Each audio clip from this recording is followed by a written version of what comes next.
Tole akkam jirtu hundumti keessan egaa guyyaa irraa viidiyoo kan biraa qabannee walitti deebinee jirra. Isa dura garuu hunduma keessaniyyuu dhiifama gaafachuun barbaada. Sababni isaa dafnee viidiyoo poost gochaa waan hin jirreefi dhiifama isin gaafachaa gara fuulduraatti garuu torbanitti viidiyoo lama yoo dadhabne illee viidiyoo tokko poostii akka goonu waadaa isinii gala. Sababni isaa viidiyoon keenya akkuma argitanii viidiyoo nama barsiisanii viidiyoo namoonni baay'een irraa fayyadaman waan ta'aniifi gara fuulduraatti torbanitti lama yoo dadhabne illee tokko akka poost goonu waadaa isinii gala. Viidiyoon keenya har'aa viidiyoo akka addunyaatti namoonni baay'een itti fayyadaman keessumaa namoonni giraafiik diizaayinerii ta'anii fi sooshaal miidiyaa maarkeetarii akkasuma koontent kireetarii namoonni ta'anii sooshaal miidiyaa irratti namoonni hojii garaagaraa hojjetan jechuudha. Sooshaal miidiyaa kam duubaa kan hin dhabamne yuutuubii, inistaagiraamii, tiiktookii, feesbuukii, liinkidiinii kan jedhaman sooshaal miidiyaa kan ta'e kam duubaa kan hin dhabamne. Gara viidiyoo keenyaatti utuu hin darbini viidiyoowwan babbareedaa waan poost goonuuf gara fuulduraatti sooshaal miidiyaa wajjin wal qabatee akkasuma biizinasii wajjin wal qabatee onlaayin joobii wajjin illee wal qabatee viidiyoo garaagaraa viidiyoo nama fayyadan hedduu qabannee dhufaa waan jiruufi yuutuubii kana sabiskiraayib gochuu hin dagatina akkasuma viidiyoo kana laayik gochuu hin dagatina isiniin jenna. Kallattiidhaan gara viidiyoo. So akkuma jalqaba irratti jedhee viidiyoo kana kaanvaan maal isa jedhu irraa jalqabnee bakka afuritti qoodnee ilaalaa. Innis kaanvaan maal kan jedhu diizaayinoota akkam akkamii qaba kan jedhu akkamittiin fayyadamuu dandeenyaa fi inni arfaffaa fi inni dhumaa immoo faayidaan kaanvaa maalidha, maaliif nu fayyada, akkamittiin itti gargaaramuu dandeenya isa jedhu walii wajjin ilaalla jechuudha. So amma dhumaatti viidiyoo kana daawwachuu hin dagatinaa isiniin jenna. Inni jalqabaa maal ta'a? Kaanvaan maal isa jedhu walii wajjin ilaalla jechuudha. So kaanvaan maal isa jedhuu fi akkuma jalqaba irratti kaasee ture kaanvaan onlaayinii diizaayining pilaatfoormiidha jechuudha. Diizaayining pilaatfoormii jechuun wantoota nuti pilaatfoormii akkamiiti? Pilaatfoormii nuti diizaayinii barbaanne irratti diizaayin gochuu dandeenyudha jechuudha. Keessumaati sooshaal miidiyaa irratti filaayerii garaagaraa kan isin argitan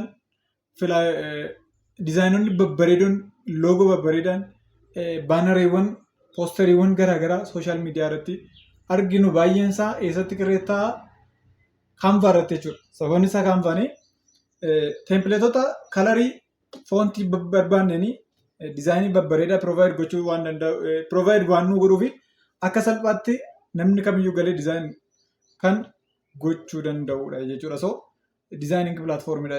Kaanvaanii diizaayining pilaatfoormii nama hundumaa fi akka salphaatti itti fayyadamuu kan nama dandeessisudha jechuudha. Inni lammaffaan diizaayinii akkam akkamii argachuu dandeenya isa jedhudha. Kaanvaa gaafa seennu diizaayinoota nuti argachuu dandeenyu keessaa diizaayinii walumaa galatti diizaayinii kaanvaa irra gaafa seennu sooshaal miidiyaa irratti kan poost ta'anii istaandaardii isaa kan eeggate saayiziin isaa beekamaa kan ta'e diizaayinii nuti dhabnu hin jiru. Inistaagiraamii, yuutuubii, tiiktookii even viidiyoo dabalatee jechuudha. Viidiyoo pireezentaashiniidhaaf paawarpoointiidhaaf kan ta'u woordiidhaaf illee dookumentoota garaagaraa qopheessuudhaaf illee fuula kitaabaallee yookiin immoo qola kitaabaa diizaayin gochuudhaaf illee kaanvaan iddoo baay'ee filatamaadha jechuudha. So diizaayiniiwwan akkam akkamii arganna seeruu fi diizaayinii sooshaal miidiyaa kamirratti ta'an fakkeenyaaf amma as piroofaayilii erga kireet goonee booda akka salphaatti akkaawuntii banachuu dandeenya jechuudha. Maaliin iimeelii googil akkaawuntiidhaa fi feesbuuk akkaawuntii keenyaan erga akkaawuntii kaanvaa irratti banannee booddee maaltu jira? Kireeta diizaayin kan jedhu jira jechuudha. Akkuma isin argitanii fuulli interfeesiin kaanvaadhaa kana fakkaata. Akkuma isin argitanii piroofaayilii keenya bukkeetti maaltu jira? Kireeta diizaayin kan jedhu jira jechuudha. Isa erga seennee booddee loogoon istaandaardii isaa kan eeggate piikselii meeqaan akka ta'e akkuma isin argitanii kan inistaagiraamii meeqa akka ta'e feesbuukii, yuutuubii stooriin, yuutuubiin, pireezentaashiniin, yuutuub teemneeliin, weebsaayitiin illee jechuudha. Weebsaayitii interfeesii weebsaayitii illee diizaayin gochuu barbaanne haala bareedaadhaan karaa salphaa ta'e as kunoo kaanvaa irratti diizaayin gochuu hin danda'amu jechuudha. Inistaagiraam stoorii, biizines kaardii illee biizines kaardii loogoo garaagaraa biizines kaardii kalarii babbareedaa ta'een istaandaardii isaa kan eeggate qulqullina kan qabu dizaayin gochuun hin danda'ama jechuudha. Even viidiyoolee, dookimentoota garaagaraallee, yuutuub baanerii, poosterii, dookimentii wantoota garaagaraa asirratti dizaayin gochuu dandeenya jechuudha. Dizaayin gaafa goonu immoo ofiisaati provide waan nu godhuu fi kan nurraa eegamu wantoota muraasa jechuudha. Isa dizaayinota asii dhabnu hin qabnu jechuudha. Weebsaayitii isiniin jedheera, sooshaal miidiyaa, filaayerii kan akka wantoota feesbuuk irratti poost ta'anii, yuutuub irratti poost ta'anii, instaagiraam irratti poost ta'anii, liinkidinii irratti illee dookimentii, waayitboordii, pirezenteeshinii garaagaraa asitti qopheessuu dandeenya jechuudha. Akka salphaatti dizaayinota kana arganna jechuudha. Guutummaa guutuutti dizaayinii nuti dhabnu hin jiru jechuudha Canva irratti. Dizaayinota kanarraa arganna jechuudha. Akkamittiin fayyadamna isa jedhuu fi wantoota xixiqqoo yookiin immoo wantoota nurraa eegamanii wantoota 3-4 kan hin caalledha jechuudha. Isaanis koppii, pestii, ediitii, diraag and dirooppii, riisaayizii kanneen akkasii qofa jechuudha kan nuti hojjennu gaafa dizaayinii. Sababni isaa dizaayinicha ofiisaatiin provide waan nu godhuufi fakkeenyaaf amma loogoo kireet gochuu yoo barbaade dhufee as galeen loogoo kan jedhu searchii godha jechuudha.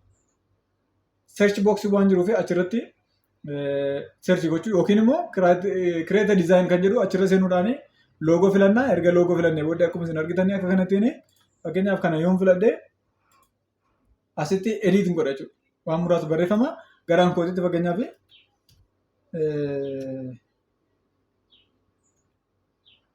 akkuma isin argitanii gara maqaa yuutuub chaanaalii kootiitti yoo jijjiire akka kanattiin ediit gochuu qofaa jechuudha. Ediit gochuu qofa jechuudha. Kalariin isaa yoo isin gammachiisan ta'e akka kanattiin dhuftanii iddoo kana kalarii isaa gara ofii keenya barbaannutti jijjiiruun ni danda'ama jechuudha. Akka salphaatti yeroo muraasa gidduutti baay'ee loogoo miidhagaa ta'e, poosterii babbareedaa ta'e, dizaayinii barbaadneen hojjechuu dandeenya jechuudha. Even ediitingii illee iddoo kanatti shaakaluu dandeenya jechuudha. Sababni isaa maalli fakkeenyaaf loogoon teekinooloojii wal qabatu jira. Loogoon kaampaanii gosa wajjin deemu waan qabuuf isa kanallee as keessatti nu filachiisuu waan danda'uuf baay'ee iddoo baay'ee mijataadha jechuudha.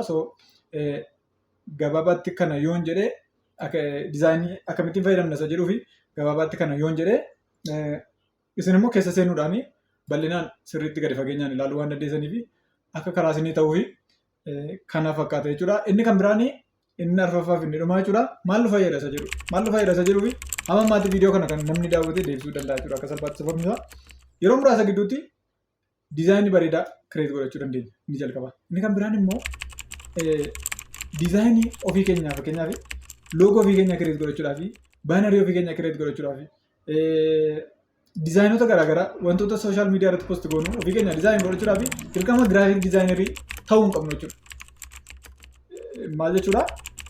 Beekuu dhabuun jajjabeessuu kootu hin taane akka salphaatti namni kamiyyuu akkaataa itti fayyadamuu danda'utti nuu dhiyaatee jira jechuudha. Namni kamiyyuu giraafik dizaayinerii ta'uun utuu irraa hin eegamin dizaayinii babbareedaa ofiisaatii kan isaaf ta'u filatee dizaayin godhachuu danda'a jechuudha. Faayidaa gurguddaa qaba. Inni kan biraa fi inni olaanaan garuu dizaayinii kaanvaan kan inni nu gargaaru yookiin immoo faayidaan kaanvaa inni guddaan akkuma argitan fakkeenyaaf amma asitti piroo kan jedhu jira. Dizaayinii gaafa filannu piroo kan jedhuu fi firii kan jedhutu jira. Piroo jechuun kan kaffaltiidhaan argannu jechuudha. Akkuma kana isinillee dizaayinii bareedaa erga kireet godhatanii booddee akkaataa inni gurguramuu danda'utti firii utuu hin taane lookii gochuudhaan asuma irratti poost gochuudhaan namoonni itti fayyadamanii birrii irraa argachuu dandeenya jechuudha. Fakkeenyaaf asii piroo kan jedhu tokko yoon isinitti agarsiise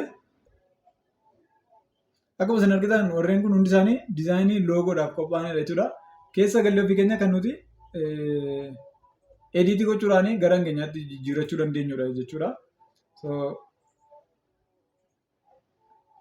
Fakkeenyaaf iddoo kanatti akkuma isin argitanii warri kun mallattoon kun warri jiran kun piroo kan jedhu kun kaffaltii kan barbaadanidha jechuudha. Kan nuti kaffaltii kaffallee buufannee edit godhannee yookiin immoo kallattiidhaan itti fayyadamuu dandeenyu jechuudha maqaa keenyatti jijjiirre. So isinillee akkuma kana diizaayinii barbaadaniin erga kireet gootanii booddee lookii gochuudhaan akkaataa inni itti gurguramee qarshii irraa argachuu dandeessu jechuudha.